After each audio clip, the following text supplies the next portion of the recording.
Yakari, Yakari, Yakari, Yakari. Il court vers son poney, petit tonnerre vif comme l'éclair. Yakari, Petit tonnerre, Yakari, petit tonnerre. galope pour aider leurs amis, les animaux de la prairie. Yakari, Yakari, Yakari. Ah.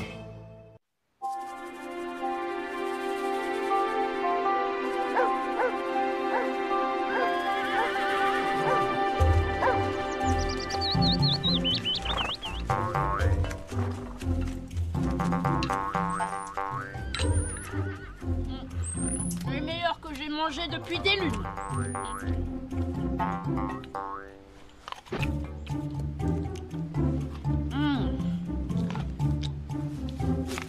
Elles sont succulentes. Attrape, petit tonnerre. Merci, c'est gentil de ne pas m'oublier. Alors dis-moi, paresseux, tu as pris des forces? On peut faire la course? Quand tu veux, je me sens puissant comme un jeune puma. Le premier arrivé au sommet. Tu sais pourquoi j'ai choisi cet arbre? Je le connais par cœur.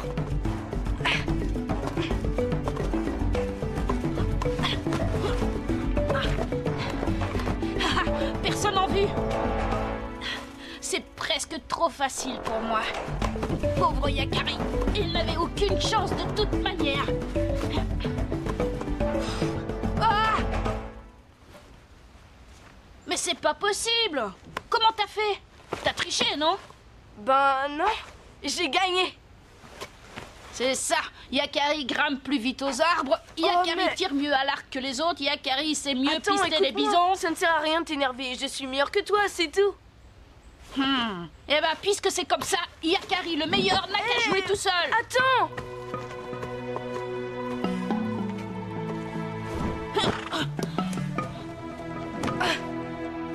Graine de bison.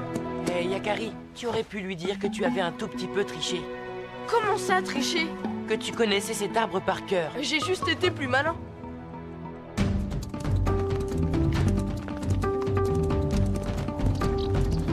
Yahoo! Nous sommes les maîtres du vent. Yaha!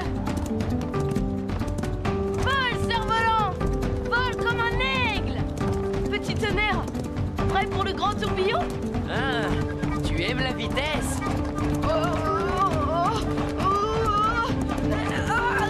Doucement!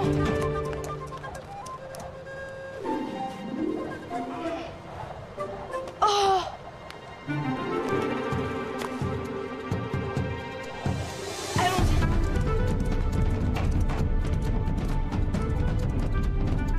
Mon cerf-volant, il va falloir que je grimpe de nouveau. Et pourquoi tu ne lui demandes pas de descendre? Tiens, maintenant, les cerfs-volants descendent des arbres tout seuls. Mais non, c'est le vent qui est avec nous. Avec vous le vent, mais aussi la terre, l'eau, le feu, tous les éléments de l'univers qui aident les Sioux à vivre dans les grandes plaines. Qui m'a parlé? C'est toi, petit tonnerre? L'arbre que tu contemples. Ah, eh bien, tu parles déjà avec les animaux et maintenant avec les arbres? Mais, un arbre ne peut pas parler. Et pourtant si, puisque tu me réponds.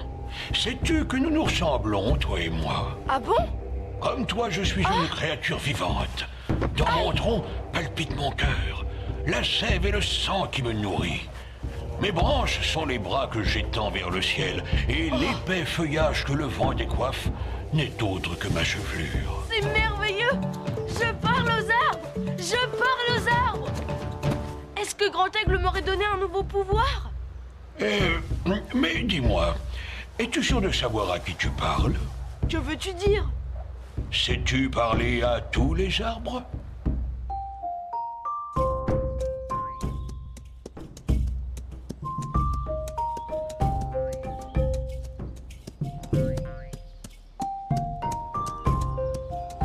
Le cèdre! Parles-tu toi aussi comme ton frère le chêne?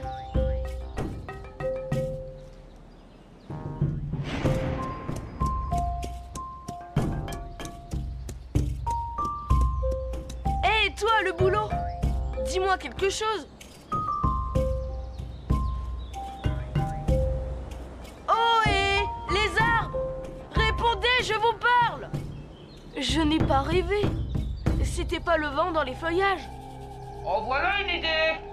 On n'a pas toujours envie de parler, c'est tout. Je ne rêve pas. Quand je vais dire ça à Graine de Bison, il va encore me traiter de menteur. Avance! Nous avons quelque chose à te montrer. Je ne suis pas vraiment sûr que ce soit une bonne idée. Par ici, petit papousse. Viens, Carré! Par ici! Eh, vous comptez nous faire visiter toute la forêt comme ça? Courage! Vous êtes presque arrivés!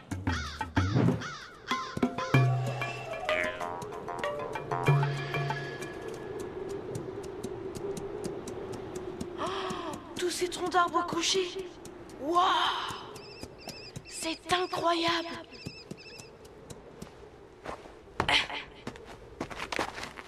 Mais ce n'est pas du bois. Il est en pierre. Comment est-ce possible? Ce sont pourtant des arbres très anciens.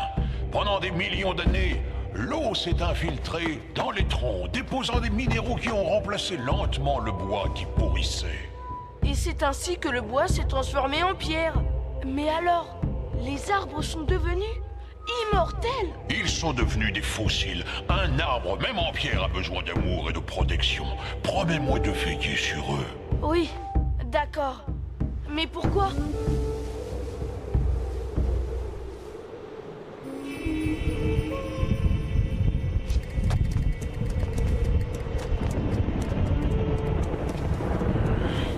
Ça ne va pas, je sens qu'un orage se prépare. C'est curieux. On dirait qu'il a éclaté. Et celui-là aussi. Oh, qu'est-ce qui a pu faire ça? Oh, calme-toi, petit tonnerre. Là, tout doux. Attention!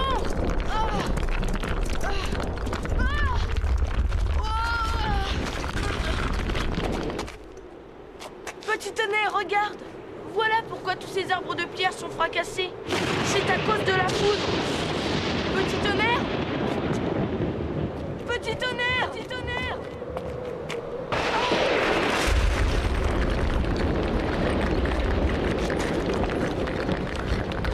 Oh non, toute la forêt de pierre va être dévastée, mais je ne peux rien faire contre la foudre. La foudre ne frappe pas n'importe où. Grand aigle! Elle frappe l'endroit le plus élevé. Essaie de détourner son feu mortel en l'attirant plus haut dans le ciel.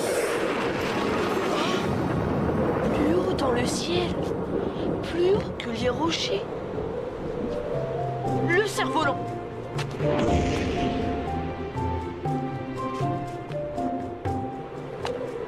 Il va détourner le feu mortel.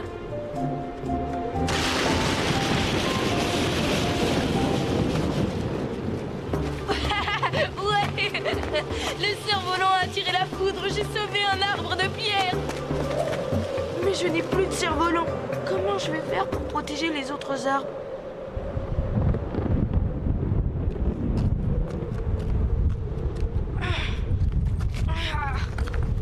Cette branche pétrifiée fera l'affaire.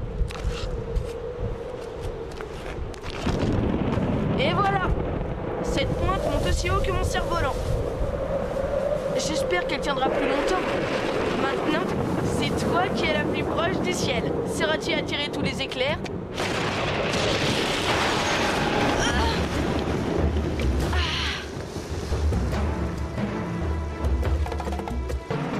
Yahoo! Merci, Grand Aigle, oh, merci! Nos esprits sont plus rapides que les éclairs. Nous avons dompté la foudre! Petit tonnerre!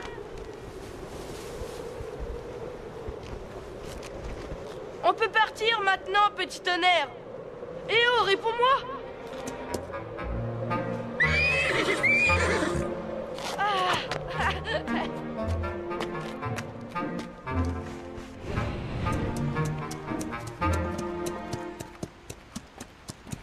Tu ne devineras jamais ce que j'ai fait pendant que tu te cachais. Bravo, Yakari. Tu as intelligemment sauvé mes frères de pierre. Ah, je voudrais te serrer dans mes branches. Mais comment sais-tu? Tu n'as pas pu me suivre? Je le sais. Parce que nous sommes de la même tribu. Ah, Rock, tranquille. Et parce que t'es un gros naïf. Graine de bison? Mais alors ce n'étaient pas les arbres qui parlaient et toutes ces voix? On t'a bien eu, c'était nous. Je vais t'expliquer. Après notre dispute, je suis parti vexé. Bien décidé à me venger de ton mauvais tour. La chance m'a souri. J'ai rencontré Rock Tranquille qui méditait assis sur les branches du vieux chêne. Tu te souviens là où tu as perdu ton fameux cerf-volant? Il va falloir que je grimpe de nouveau. Rock Tranquille a eu l'idée de te jouer un tour en te faisant croire que tu parlais aux arbres. Ensuite, c'est moi qui t'ai entraîné jusqu'à la forêt de pierre, en sautant d'arbre en arbre sans me faire voir. Et ça, c'est ma voix d'arbre. Vous m'avez bien eu. Ça me servira de leçon. Mais, Rock Tranquille, tu grimpes encore aux arbres à ton âge? Ah, vieillir n'empêche pas de s'amuser, heureusement. Les blagues de papouze sont d'excellents remèdes pour conserver ma vieille carcasse en bonne santé. Je ne voulais pas seulement m'amuser, je désirais aussi te rendre attentif aux arbres et à tout ce qui vit sur cette terre. C'est réussi. Je sais maintenant que les arbres ne parlent pas, qu'ils soient de bois ou de pierre. Mais j'ai aussi compris que si on sait l'écouter, la nature a beaucoup de choses à nous apprendre.